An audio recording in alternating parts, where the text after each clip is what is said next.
Hey, what's going on, guys? Welcome to the first video of this channel. I'm super excited that I finally got this up and running. I love talking about finance and I love just getting all my information out there. And so I'm super excited to have this channel, and I'm hoping that you guys can benefit from it as much as, I'm sure I'll have fun making these videos. What we're going to be talking about today is getting yourself out of a financial rut. If you or someone you know is in a bit of a financial struggling a little bit right now financially, then I'm here to help you out of it. Breaking free from a financial rut can seem like a daunting task. It is possible with the right mindset and strategies. Here are some steps you can take to regain control of your finances and start living the life of your dreams. Step 1 is assessing your current situation. So the first step to breaking free from this financial rut is to take a deep dive into your current financial situation. This means gathering all your financial documents, including bank statements, credit card statements, and bills, and creating a budget. Once you have a clear picture of where your money is going, you can start to identify areas where you can cut back. So step 2 is create a budget. Creating a budget is essential for breaking free from a financial rut. A budget will help you understand where your money is going, and it will also help you identify areas where you might be able to dial back a little bit and save a few dollars. So the key to creating a budget is being realistic. Don't try to cut back on everything all at once. This will only lead to failure. You'll become discouraged, and next thing you know, you're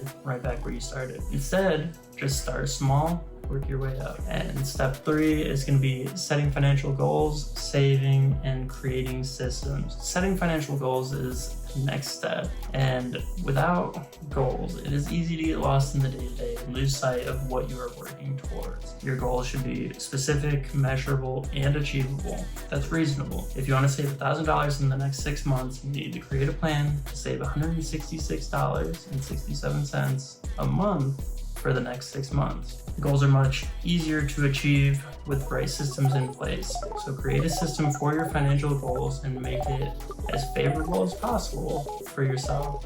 So to save your $166.67 per month, you might want to just skip the large daily coffee that you're getting and lunch that you're eating out just twice a week by packing your lunch and making some coffee at your house before you head out the door. You have to start by setting small savings goals and then gradually increase the amount that you're saving as you become more comfortable with your budget. This goes back to how I was saying that you kind of have to start small. If you try to jump in the deep end, you're gonna set yourself up for failure, and then next thing you know, you'll end up right back where you started. So step 4, building an emergency fund. I didn't realize up until recently that the majority of people out there do not have an emergency fund. An emergency fund is crucial to saving some money and getting yourself into a good situation, because if you have an emergency fund in place, and if unexpected bills come up like car repairs or medical bills, then you'll be able to cover those bills and you won't have to jump into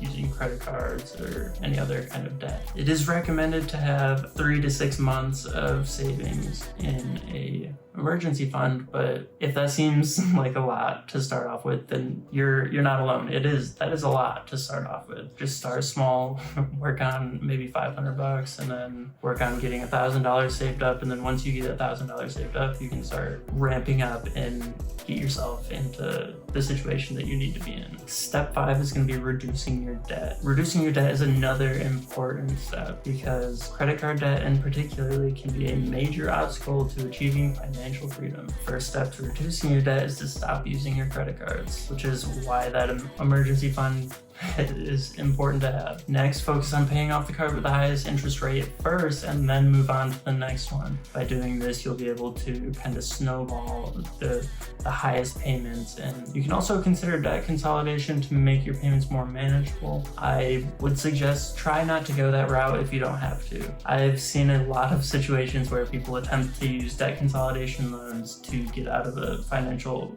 situation, and then they go back to using the credit cards and they end up in the same situation that they were in before, and so all it did was hurt them in the long run. So I would say try to steer clear of this option if you can. If the payments are too much, then that is by all means an option. So don't forget about that. So step 6 is going to be invest in yourself. That's right, it is the final step. This means taking the time to learn new skills, whether it is learning to invest in the stock market, how to start a small business, or how to negotiate a raise.